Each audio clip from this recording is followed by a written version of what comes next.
আসসালামু আলাইকুম। আশা করছি সকলে ভালো আছেন। আজকে আমাদের যে মিটিং এর উদ্দেশ্য সেগুলোর মধ্যে প্রধান যে বিষয়টি নবাগত যারা ভর্তি হয়েছে তাদের উদ্দেশ্যে আজকের এই বিশেষ আয়োজন। আশা এটা করছি নিয়ে কথা আজকে এই প্রোগ্রামে সকলে উপস্থিত থেকে ভালো কিছু জানার এবং বোঝার সুযোগ হবে। সেই সাথে মোটিভেশনাল কিছু বাণী যেগুলো আমাদের প্রত্যেক জনেরই প্রয়োজন। আমি এই আশা ব্যক্ত করছি। সেই সাথে আজকের যে হোস্ট রেজন ভাই আমাদের পাবনা পলিটেকনিকের প্রাক্তন ছাত্র, বর্তমান ঢাকাতে জব অবস্থায় আছে, জব কোচিং এর অবস্থায় আছেন। নাজমুল মামা উনি জবে আছেন, পাবনা পলিটেকনিকের ছাত্র অধ্যয়নরত ছিলেন। সেই সাথে আর ওইখান থেকে বেশ কিছুজন গুণীজন আছে, সকলকে আমি শ্রদ্ধার সাথে স্মরণ করছি।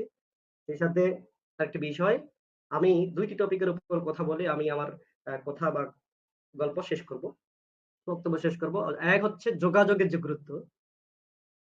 আমি সচরাচর সবসময় যে কথাটা বলি সেটা হচ্ছে যে মানুষ যদি কিছু পাইতে চায়, বিশেষ করে ডিপ্লোমা শেষ করার পরে যদি চাকরি পেতে চায়, মানুষের কিন্তু উদ্দেশ্য হচ্ছে টাকা ইনকাম করা।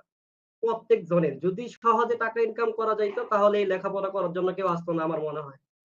যাই হোক, এটা একটা প্রক্রিয়া যার জন্য সকলেই লেখাপড়ার মধ্যে আসে। এসে কি হয়, জব পাওয়ার চিন্তা করে, কেউ আ চেষ্টা করে, কেউ চেষ্টা করে উদ্যোক্তা হবার। যাই হোক, প্রত্যেকটি বিষয়ই ভালো। জব করাটাও ভালো, উদ্যোক্তা হওয়াটাও ভালো। কিন্তু এই জব পাইতে গেলে বিভিন্ন পেরেশানির মধ্যে যুক্ত হতে হয়। দেখা যায় যে সহজে কোনোভাবেই জব পাওয়া যায় না। এই জব না পাওয়ার কারণ হচ্ছে কমিউনিকেশন স্কিল কারো ভালো না। আমাদের দেশের ছেলেপেলেরা আসলে এক জায়গায় খুবই অলস। অযথা কথা বলে, সময় নষ্ট করে, বিভিন্নভাবে সময় নষ্ট করে মোট কথা। ফোন চাপে, তারপর বন্ধু-বান্ধবীদের সাথে সময় নষ্ট করে মোট কথা। তো আমি ওইদিকে যাব না। একজন মানুষের কাছে যখন চাকরি আসে, সে নাজমুল মামার কাছে যখন চাকরি আসবে বা রেজন ভাইয়ের কাছে যখন চাকরির অফার আসবে যে ভাই উনার কোম্পানি থেকে যখন বলবে যে ভাই একটা চাকরি দেওয়ার লোক লাগবে, চাকরি দেব। এখন কাকে চাকরি দেব? এখন রেজন ভাই কাকে খুঁজবে? রেজন ভাই কিন্তু আমাকে খুঁজবে কিংবা তার কলিগ যারা কাছের মানুষ তাদেরকে খুঁজবে। কেন খুঁজবে? কারণ হলো নাজমুল মামার সাথে কিংবা রেজন ভাইয়ের সাথে আমি নিয়মিত যোগাযোগ করি। যার জন্যই আমাকে সকলেই খুঁজবে, যাদের সাথে আমি যোগাযোগ করি। টোটাল কথা হচ্ছে ডিপ্লোমা পাস করে সহজে চাকরি পাওয়া যাবে না। যার জন্যই যারা শ্রদ্ধাভাজন যারা চাকরি করছেন এদের সাথে নিয়মিত যোগাযোগ রেখে সম্পর্ক বজায় রাখতে হবে। তাহলেই সহজে চাকরি পাওয়া যাবে। আর একটা গল্পর কথা মনে পড়ে গেল।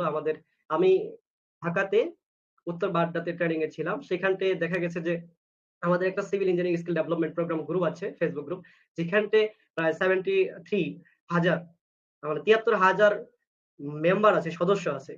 সেখানে মাঝে মাঝে কি হয়, টিচারদের কাছে যারা ইঞ্জিনিয়ার আছেন তাদের কাছে চাকরির অফার আসে যে একটা সাইট আমরা পরিচালনা করব, সেক্ষেত্রে একজনের দরকার।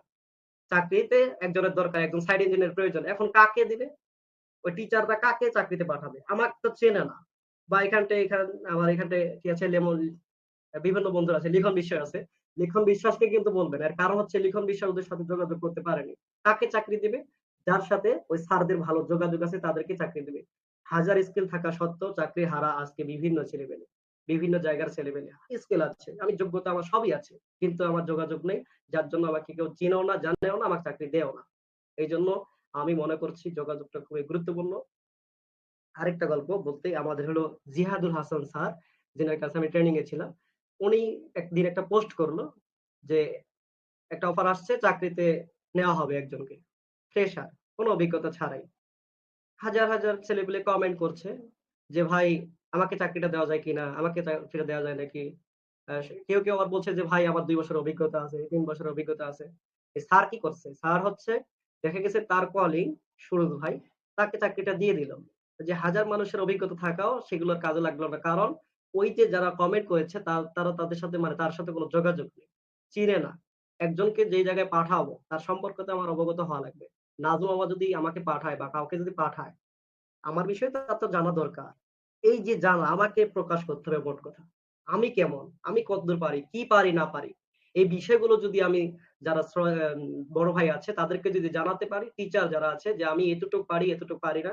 এই কথাগুলো যদি জানাইতে পারি তাহলেই খুব সহজে চাকরি হবে। আর যোগাযোগ মানুষের সম্পর্ক অটুট রাখে, জোরালো করে। এতে ক্ষতির কিছু নেই। মোটিভেশনাল বলতে আসলে ভাই সফলতার যে মূল বাণী সেগুলোর মধ্যে হচ্ছে ধৈর্য ধরতে হয়, হতাশ হবার কিছু নাই। সময় দিতে হয়, শ্রম করতে হয়, স্কেলকে অভিজ্ঞতা অর্জন করতে হয়। যার যত স্কেল বেশি, যার যত মেরুদণ্ড শক্ত, তার তত ভালো চাকরি হয়। দেখা গেছে যে একই বছরে ২ বন্ধু পাস করছে কিন্তু একজনের বেতন ৳৩০,০০০ একজনের বেতন ৳১২,০০০ আবার আরেকজন বন্ধুর কোন চাকরিই হয় নাই।